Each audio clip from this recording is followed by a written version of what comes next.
For the past 1 year or so, Jerome Powell has point blank refused to cut rates, even though the president has been calling him names. Too late, Jerome. Slow, Jerome. Why are you spending so much money on the building for the Fed, Jerome? These cuts, they were engineered. They were engineered by Trump and Bessent. And Powell, well, he doesn't really have a choice. He's been pushed into a corner in the ultimate game of 4D chess. The jobs and CPI data collated from around America came in last FOMC meeting, and it turned out that data was completely wrong. This is why this time there has to be a rate cut. What are rate cuts? I'll let the lab of crypto explain it to you all better than I can. Rate cuts make borrowing money cheaper. This increases the availability of money, which, historically speaking, often boosts demand for financial assets. In other words, makes them pump. Also known as money printing.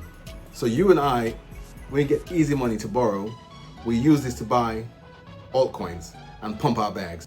Social media and crypto influencers, the likes of Elliott Trades, sense a magnificent change is going to come.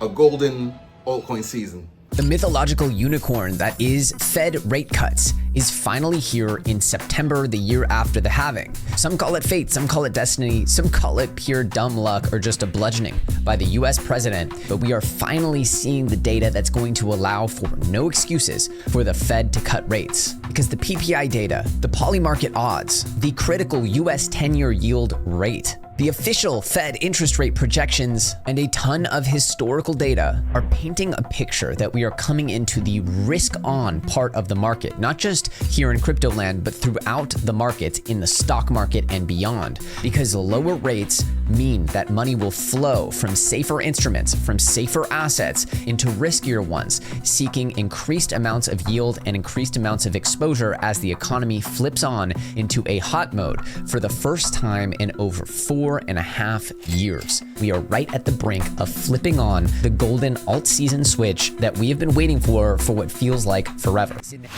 A golden altcoin season. Could this be that this rate cut is being positioned to pump the president's altcoin bags from 7 billion to 70 billion? Not bad for a retirement fund, making him able to spit on presidential pension. Arthur Hayes on Kyle Chase's YouTube channel said the government's been holding back, and now all the government wants to do is give, and print. He wants to win elections. He doesn't have ideology behind it. So winning elections means providing free shit to people. He provided the free shit during COVID. He provided the free shit in 2017 with one of the largest tax cuts ever in American history. And he's going to provide more free shit. Otherwise, him and his Trumpian Republicans are going to get voted out of office in 2028 in the presidential election. So I think he knows exactly what he needs to do, which is provide free shit and print money. So if Jerome Powell and Reserve start cutting rates, he's predicting our altcoin bags will pump. Tommy Lee on Paul Barron's network said that the Fed will and must cut. But whether it's 25 basis points or 50 basis points, it's a clash between Arthur Hayes and Tommy Lee. This is Tom Lee talking about what the Fed's going to do. Take a look. I think that we want to not be oversimplistic in thinking about this. Number one, what is the Fed going to try to accomplish by cutting, especially if they're worried about the employment market weakening? They want to get the ISM to actually go back above 50. They want corporates to start hiring. They want businesses to be confident. So this rate cut is not just a symbolic cutting of interest rates for mortgages. It is really an attempt by the Fed to get the economy to grow again, to actually increase the job market. That's really bullish for small caps. Huge for small caps, which usually memes altcoins. Yes, it means altcoins finally a rally. Bitcoin has now gone from 112,000 to 116,000 to 100. Quoting from Crypto Banter's daily newsletter, every time it's rejected this level before the dip was shallow, this time there was no dip. Price pushed through resistance and can run higher if momentum holds. The most bullish of them all is the great Ivan on Tech. Practically, what does it mean practically for us? This is just a confirmation that we've been thinking correctly. We've been basing on the fact that the Fed will cut rates very, very quickly. We've been basing on the fact that inflation will not be a problem. We've been basing on the fact that the 4-year cycle will continue, and it is paying off massively right now. And this is a confirmation that we're on the right track. Either way, people feel Jerome Powell is going to cut, and the machine is going to go brrrr. time. This is Jerome. Well, it's tough, man. It's tough to cut the rates. Man, the money printer is... However, Rand from Crypto Banter has found some data that suggests this might be buy the rumor, sell the news. This could be a fake out. He talks about an indicator that points to this week being very well volatile. One, Bitcoin is at a critical resistance. He then looked at that NVIDIA SPX indicator and deduced that we may be over leveraged. We said last week that of the 12 breakouts, we had 6 fake outs and six real alt seasons. So now the big question is, why is this indicator flashing on the week with the FOMC and within 1 week of the altcoin season index actually breaking out? And for those people who are looking for excuses, I'm going to show you the counter argument the other way. Why I think that there are other indicators that are actually backing up this indicator that says that this week may be a very volatile week. Here's the first indicator. The first indicator is just the plain Bitcoin chart.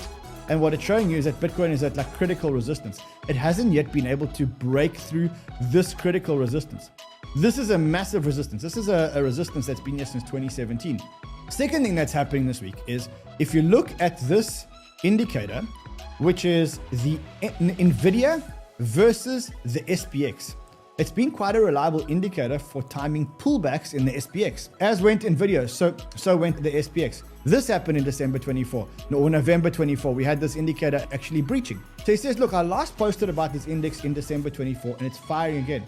And it appears that there's now a new sell signal forming if history is any of the guide. He says, when the NVIDIA SPX ratio is in the upper middle panel diverges with the action in the SPX as shown below. In other words, what he's saying is when the NVIDIA versus the SPX ratio goes down and the SPX goes up, typically the two of them go back towards each other. And when they do go back towards each other, he says, well, that's usually when the SPX goes back and has a bit of a correction. Now, what we do know is if we have an SPX correction, well, that's going to send Bitcoin and crypto back as well. The other thing is that this week we have what they call a triple witching. As for the triple witching theory, this sounds like Macbeth to me. A triple witching. And now, for those of you who are new here or don't know what a triple witching is when the expiration of the stock options and stock index futures and stock index options all fall on the same day. It only occurs 4 times a year on the 3rd Friday of March, June, and September, which can recreate a spike in the trading volume and volatility. Now, we do have a triple witching this Friday, again coincidental with the same week as the FOMC meeting and the same week as this index over here. Now, generally, a triple witching has been short-term bearish for the S&P 500. You can see what happens the previous day, the same day, and the next day. But more importantly, this has been bearish for Bitcoin apparently, and is warning us to be careful. So don't celebrate yet. Stop, don't celebrate yet. Another downer from JP Morgan on Paul Barron's network is predicting a dump. But whether that's the real tea or the usual bullshit that JP Morgan normally puts out to make sure that they can get in before retail, because of course you never know if it's just manipulation by JP Morgan. But for the most bullish view, let's amp it up with Ivan on tech. As you can see right now, the market is preparing for a big fat rate cut. The big fat rate cut is upon us, and guess what? It's gonna wreck most traders. I see too many people saying that this is going to be some kind of sell the news. I see too many people being concerned that the rate cuts are bearish because they look at Nasdaq from 1998 or something. Listen, we do see now a paradigm shift in how crypto works, how the business cycle works. Everything is going to be put upside down. We will have the biggest printer in the world, the US printer, printing the most amount of money they've ever printed in history, because the whole notion of the Fed is changing. So if you are a bear, please listen carefully, because you get absolutely demolished, because you have this new guy appointed by Trump. He's the Trump's guy, okay? And what did he say in his first statement? He basically said that there is no longer a dual mandate that the Fed needs to do. What he's saying is that the Fed has totally changed its mandate. Previous to this, the Fed only had 2 mandates, dual mandates. 1, to maximize employment, and 2, to stabilize price. Now, apparently, with Trump's man in Fed, there's a 3rd mandate. This clip from Ivan explains it more thoroughly than I could ever do, because the 3rd mandate is an explanation of the bond in the open market. Third mandate by the Trump guy is that they need to ensure moderate long-term interest rates. Basically, that the government doesn't have to pay too much in interest rates, and they will be working to keep the rates down so that the bond yields don't go up a lot. This is very, very interesting. It means massive money bazooka, basically. So according to Lab of Crypto, if you panic, you don't follow your plan through, you could become exit liquidity for the big guns. Panic, FOMO, fear. This is how the game is played. The market creates maximum confusion to trigger your emotional weakness.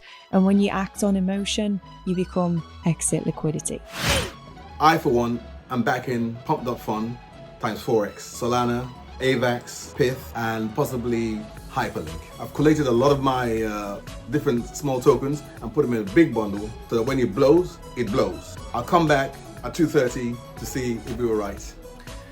In support of our goals and in light of the shift in the balance of risks, today the Federal Open Market Committee decided to lower our policy interest rate by a 0.25 percentage point. Until next time, there she blows.